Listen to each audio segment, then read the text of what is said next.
Do you think your social media appearances have helped you in the exam room? Do people come in and say, I came in because you talked about sunburns, or I listened to you talk Mm. about mosquito bites, and this isn't like you told me this would happen and it didn't happen. And so I want you to take a look, or do you think that translates into the exam room? No, I don't think so. I think what I get more often is patients that I know already. Usually patients I've only met once or twice won't say this, but patients that I know, patients I've been knowing them for a few years, will just tell me like, "Oh, I love your reels. You look so cute. It's good information. I showed them to my friends or I forwarded it to like my aunt or whatever." So I think it's more that.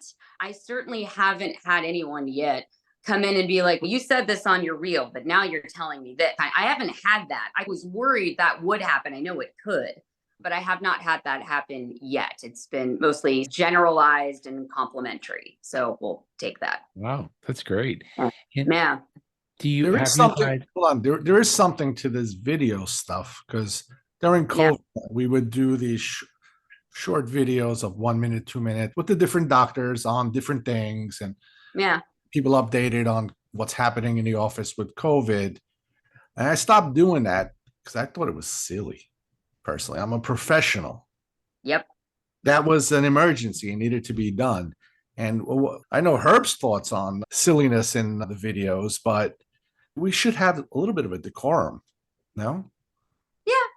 I think Definitely. my videos, I don't know if my videos are not. No, no, I'm not talking about yours. I'm talking about other people. Oh, I I'm guess talking I about don't other know. people. Most of the videos I watch, most of the people that I follow on social media that are doctors do have pretty good decorum in terms of they're explaining stuff. They're not too gimmicky or animated, or I guess that's the style that I do my videos in. So maybe that's just the other accounts that I'm drawn to for kind of Maybe. inspiration or kind of what speaks to me, because it's more like how I would do it.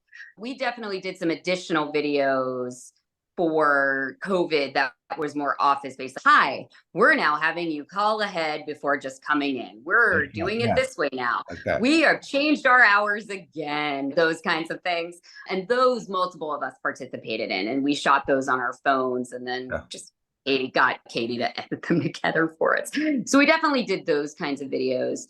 The ones I do now are, some of them are seasonal, some of them are specifically topical, some of them are like, when do I panic over a fever? It's trying to, sometimes I just really think of things that are like, what are the 16 million questions I've been asked this week? Okay, let's just answer them, because we all have, for a lot of things, a little bit of a spiel that we go into for like how to start solids, asthma care, all of that kind of stuff that obviously gets individualized to the patient in the room. But there are generally, we all have that kind of start off spiel on whatever it is, seasonal allergies. And so you want to hear before I ask you the next question, because you're going to Yeah. hate what you know what my Oh, no. spiel is when they say, like, when should I start solids? At 4 months. What should I start with? Ask your mother. She raised you fine. Because whatever I say is going to be wrong when you get home and you ask your mother. Why be embarrassed? Yeah. Yeah, And just start so, with that. But there and is then just, something to be said about these videos. I'll give credit to Herb because it was his brainchild for us to do.